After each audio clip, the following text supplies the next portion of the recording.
నమస్తే folks, welcome to my channel. Folks, మొదటి అడుగు వేసే ముందు 1కి 100 సార్లు ఆలోచించు, కానీ అడుగు వేశాక 100 మంది వెనక్కి లాగినా వెనుదిరిగి చూడకు. అసలు నేను ఈ మాట చెప్పడానికి గల కారణం ఎమ్మెల్యే మల్లారెడ్డి, చామకూర మల్లారెడ్డి అలియాస్ మల్లారెడ్డి. ఇతను 1953 సెప్టెంబర్ 9న తెలంగాణలోని బోయినపల్లిలో నిరుపేద రైతు కుటుంబంలో జన్మించాడు. తండ్రి మల్లారెడ్డి, తల్లి చంద్రమ్మ. ఇక మల్లారెడ్డికి 4 అక్కా చెల్లెళ్ళు, 2 అన్నదమ్ములు కూడా ఉన్నారు. అలా తండ్రి వ్యవసాయ పనులు చేస్తున్నప్పటికీ అందులో చాలా నష్టాలు రావడంతో కుటుంబ పోషణకై పాల డైరీలో కూడా పనిచేసేవాడు. అలా ఆ డైరీలో తక్కువ రేటుకే పాలని కొని వాటిని ఎక్కువ రేటుకి టీ షాపుల్లో, రెస్టారెంట్స్లో అమ్మేవారు. ఇదిలా ఉంటే మల్లారెడ్డి తండ్రి వ్యవసాయ పనుల్లో బిజీగా ఉండడంతో మల్లారెడ్డిని చిన్న వయసులోనే పాలమ్మేందుకు పంపించేవాడు. ఇక అలా చిన్నప్పటి నుండి వీరి ఆర్థిక పరిస్థితులు అంతంత మాత్రమే ఉండడంతో మల్లారెడ్డి ఎలాగైనా డబ్బు సంపాదించి తన కుటుంబాన్ని బాగా చూసుకోవాలనుకున్నాడు. ఇదిలా ఉంటే మల్లారెడ్డి తన స్కూలింగ్ ని సికింద్రాబాద్లోని వెస్లీ బాయ్స్ హై స్కూల్లో చదివాడు. చదువుల్లో అంతంత మాత్రమే ఉన్న మల్లారెడ్డి ఇంటర్ని మహబూబియా జూనియర్ కాలేజీలో చదవగా సెకండ్ ఇయర్లో ఫెయిల్ అవ్వడంతో చదువులకి ఫుల్ స్టాప్ పెట్టేసి వ్యవసాయ పనుల్లో తండ్రికి చేదోడు వాదోడుగా ఉండేవాడు. కానీ అప్పట్లో వ్యవసాయం చేయడానికి సరిపోయేని నీళ్లు లేని కారణంగా పంట సరిగా పండక నష్టాలు వచ్చి అప్పులు ఎక్కువయ్యాయి. ఇక అలా మల్లారెడ్డి డబ్బు కోసం బయట కూడా పనిచేయాల్సిన పరిస్థితి ఉండేది. ఇదిలా ఉన్నప్పుడే 1976 మార్చి 19న పెద్దలంతా కలిసి 23 ఏళ్ల మల్లారెడ్డికి 15 ఏళ్ల కల్పన గారితో పెళ్లి జరిపించారు. అలా వీరి అన్యోన్య సంసారానికి గుర్తుగా మహేందర్ రెడ్డి, భద్రారెడ్డి అనే 2 కొడుకులు, మమత అనే కూతురు కూడా జన్మించింది. ఇక అలా ఎప్పుడైతే కుటుంబం పెద్దదైందో మల్లారెడ్డి బాగా డబ్బు సంపాదించి భార్య పిల్లలకి ఏ కష్టం లేకుండా చూసుకోవాలనుకున్నాడు. ఇక ఇలా ఉన్నప్పుడే వ్యవసాయం చేయడానికి బావిలో నీళ్లు లేకపోవడంతో మల్లారెడ్డి స్నేహితుల సలహా మేరకు 1979లో బోర్వెల్ వేసుకోవడం జరిగింది.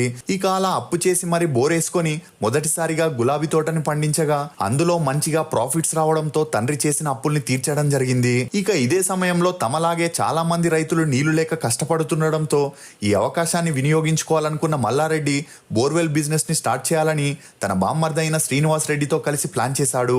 అలా 1981లో బోర్వెల్ వ్యాపారంలోకి ప్రవేశించి అతి తక్కువ సమయంలోనే మంచి లాభాల్ని పొందాడు. ఇక అలా ఒకవైపు బోర్వెల్ వ్యాపారం నడిపిస్తూ తన అన్నదమ్ములతో కలిసి చిట్ ఫండ్ కంపెనీని కూడా స్టార్ట్ చేశాడు.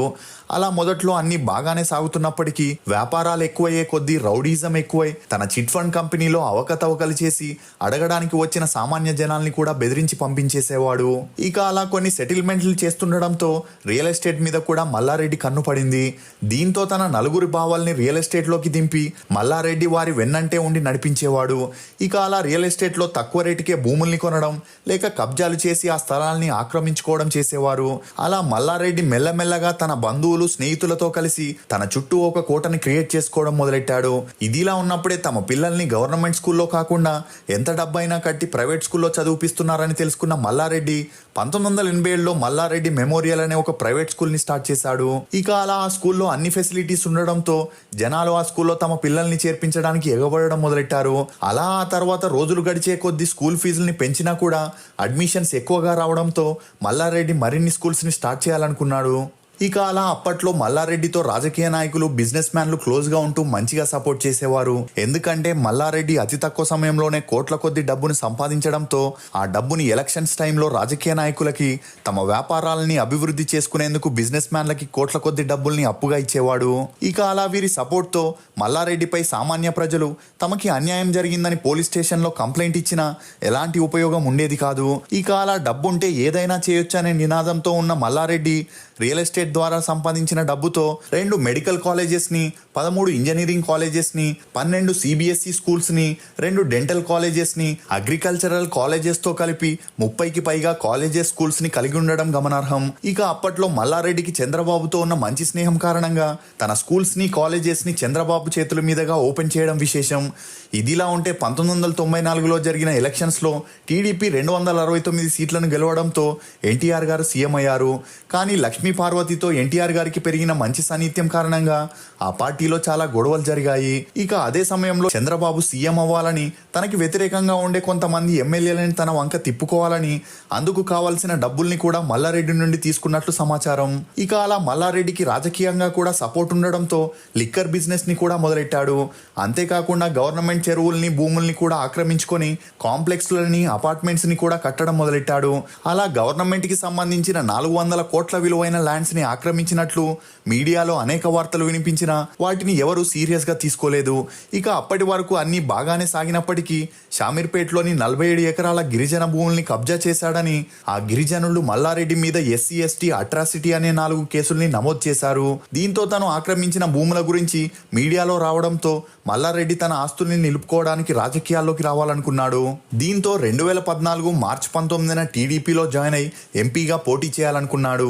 ఇక అప్పటి వరకు చంద్రబాబుకి రైట్ హ్యాండ్ గా ఉన్న రేవంత్ రెడ్డిని మల్లారెడ్డి రాగానే కాస్త అవాయిడ్ చేయడంతో అప్పటి నుండి రేవంత్ రెడ్డికి మల్లారెడ్డికి కాస్త మనస్పర్ధాలు వచ్చాయి. ఇక అలా అప్పటికే రేవంత్ రెడ్డికి మల్లారెడ్డి అక్రమాలు భూ కబ్జాలు తెలిసుండడంతో డైరెక్ట్ గానే మల్లారెడ్డిని విమర్శించేవాడు. దీంతో వీరిద్దరి మధ్య పెద్దగా గొడవలు జరిగి మాట్లాడుకోవడం మానేశారు. అంతేకాకుండా 2014లో జరిగిన ఎంపీ ఎలక్షన్స్ లో ముందుగా రేవంత్ రెడ్డికి మల్కాజ్గిరి నుండి ఎంపీగా సీట్ ఇచ్చిన పార్టీ వారు ఎప్పుడైతే మల్లారెడ్డి ఎలక్షన్ కి కావాల్సిన కోట్ల డబ్బుని ఇవ్వడానికి రెడీ అయ్యాడో అప్పుడే మల్లారెడ్డికి మల్కాజ్గిరిలో ఎంపీగా పోటీ చేసే అవకాశం ఇచ్చారు. ఇక అలా 2014 మార్చి 16న జరిగిన పార్లమెంట్ ఎలక్షన్స్ లో మొదటిసారిగా మల్లారెడ్డి ఎంపీగా గెలుపొందాడు. దీంతో అటు బిజినెస్ పరంగా ఇటు రాజకీయంగా తనని ఎవరూ ఏమీ చేయలేరనుకున్నాడు. కానీ 2014 జూన్ 2న ఎప్పుడైతే ఆంధ్ర తెలంగాణ విభజన జరిగిందో మళ్ళీ మల్లారెడ్డి కథ మొదటికి వచ్చింది. ఎందుకంటే ఆ సమయంలో జరిగిన ఎన్నికల్లో టీఆర్ఎస్ పార్టీ మెజారిటీతో గెలిచి తెలుగుదేశం పార్టీకి తెలంగాణలో పట్టుకోల్పోయేలా చేసింది. దీంతో చంద్రబాబు తెలంగాణ రాజకీయాల్ని రేవంత్ రెడ్డికి అప్పగించి తను ఆంధ్ర రాజకీయాలకే పరిమితమయ్యాడు. ఇక అలా తెలంగాణ టీడీపీ పార్టీకి రేవంత్ రెడ్డి మెయిన్ లీడర్ గా ఉండడంతో ఆ పార్టీలో మల్లారెడ్డి ఉండాలనుకోలేదు. అంతేకాకుండా తన వ్యాపారాలకి అధికార పార్టీ సపోర్ట్ కావాలని టీడీపీ పార్టీకి రిజైన్ చేసి 2016లో టీఆర్ఎస్ పార్టీలో జాయిన్ అయ్యాడు. ఇక ఆ సమయంలో టీఆర్ఎస్ కొత్త పార్టీ అవ్వడంతో ఫండ్స్ కావాలంటే మల్లారెడ్డి సపోర్ట్ చేస్తూ చాలా వరకు గవర్నమెంట్ భూముల్ని ఆక్రమించుకొని వెంచర్లుగా మార్చి వాటిని మంచి రేట్లకి అమ్మేశాడనే వార్తలు కూడా వైరల్ అయ్యాయి. ఇక అలా మల్లారెడ్డి ఏం చేసినా టీఆర్ఎస్ పార్టీలో ఎవరు అడిగేవారు కాదు. దీంతో అడ్వాంటేజ్ గా తీసుకున్న మల్లారెడ్డి 2019లో జరిగిన ఎలక్షన్స్ లో ఎమ్మెల్యేగా గెలిచి మినిస్టర్ పదవి కావాలని డిమాండ్ చేశాడు. అలా ఈ పార్టీలో సీనియర్లు ఎమ్మెల్యేలు ఎంతో మంది ఉన్నప్పటికీ మల్లారెడ్డిని కార్మిక శాఖ మంత్రిగా నియమించడం విశేషం. ఇక అలా ఎప్పుడైతే మల్లారెడ్డి మంత్రి అయ్యాడో అప్పటి నుండి అన్ని ఫంక్షన్స్ మీటింగ్స్ లో తన గురించి గొప్పగా చెప్పుకుంటూ పాలమ్మి పూలమ్మి 30కి పైగా కాలేజెస్ ని కట్టానని, అంతేకాకుండా సిఎంఆర్ షాపింగ్ మాల్ తనదే అని, సిటీలో ఉండే చాలా వరకు హాస్పిటల్స్, చట్నీస్, రెస్టారెంట్స్ కూడా తనదేనని, 600 ఎకరాల్లో తన ఎడ్యుకేషనల్ ఇన్స్టిట్యూట్స్ ఉన్నాయని చెప్పుకురావడంతో ఆ వీడియోలు సోషల్ మీడియాలో హల్చలయ్యాయి. ఇక అలా అప్పటికే మల్లారెడ్డిపై కబ్జా కేసులు, క్రిమినల్ కేసులు, 420 కేసులని 89 కేసుల వరకు ఉండడం, వాటికి తోడు తనకున్న ఆస్తుల గురించి తెలిసి ఇన్కమ్ ట్యాక్స్ వారు 30 మంది కలిసి 7 గ్రూపులుగా మారి ఏకకాలంలో 2022 నవంబర్ 22న మల్లారెడ్డి మరియు తన 15 మంది బినామీల ఇంటి మీద రైడ్ చేయడం జరిగింది. ఇక అలా 3 రోజులు జరిగిన ఈ రైడ్ లో చాలా వరకు జ్యువెలరీ, కోట్లలో డబ్బులను స్వాధీనం చేసుకోవడంతో అడగడానికి వెళ్లిన మల్లారెడ్డి కొడుకుని ఐటీ వారు కొట్టడంతో మల్లారెడ్డి కొడుకు హాస్పిటల్లో జాయిన్ అవ్వాల్సి వచ్చింది. దీంతో అన్ని చోట్ల ఈ వార్తలు వైరల్ అవ్వడంతో మీడియాలో మల్లారెడ్డి స్పందిస్తూ మేము పండగ కనిపెట్టుకున్న 4 లక్షల రూపాయలు మాత్రమే ఐటీ వారికి దొరికాయని చెప్పినా ఆ మాటల్ని ఎవరు నమ్మలేదని చెప్పొచ్చు. ఇక ఇదిలా ఉంటే మెడికల్ కాలేజెస్ మరియు స్కూల్స్ ని మల్లారెడ్డి చిన్న కొడుకు కోడలు చూసుకుంటే ఇంజనీరింగ్ కాలేజెస్ ని పెద్ద కొడుకు కోడలు చూసుకుంటున్నారు. ఇక అలా మల్లారెడ్డి కొడుకులకి రాజకీయాల్లోకి రావాలనే ఇంట్రెస్ట్ ఉన్నప్పటికీ వ్యాపారాలని సరిగ్గా చూసుకోవాలనే ఉద్దేశంతోనే మల్లారెడ్డి తన రాజకీయ వారసుడిగా అల్లుడైన మర్రి రాజశేఖర్ రెడ్డిని తీసుకురావాలనుకున్నాడు. దీంతో 2019లో మల్కాజిగిరి నుండి ఎంపీగా పోటీ చేయగా ఆ ఎలక్షన్స్ లో మల్లారెడ్డి అల్లుడు ఓటమి పాలయ్యాడు. ఇక అలా ఇప్పుడు 2024లో జరిగే ఎంపీ ఎలక్షన్స్ లో కూడా మర్రి రాజశేఖర్ రెడ్డి పోటీ చేసేందుకు మల్లారెడ్డి అన్ని సన్నాహాలు సిద్ధం చేస్తున్నట్లు తెలుస్తుంది. ఇదిలా ఉంటే ఎప్పుడైతే మల్లారెడ్డి రాజకీయాల్లో తన కొడుకులకి సపోర్ట్ చేయకుండా అల్లుడికి సపోర్ట్ చేశాడో అప్పటి నుండి కొడుకులకి తండ్రికి మనస్పర్ధాలు వచ్చి గొడవలు మొదలయ్యాయి. దీంతో మల్లారెడ్డి రాజకీయాలకి దూరమై వ్యాపారాలను చూసుకుంటుండాలని డిసైడ్ అయ్యాడు.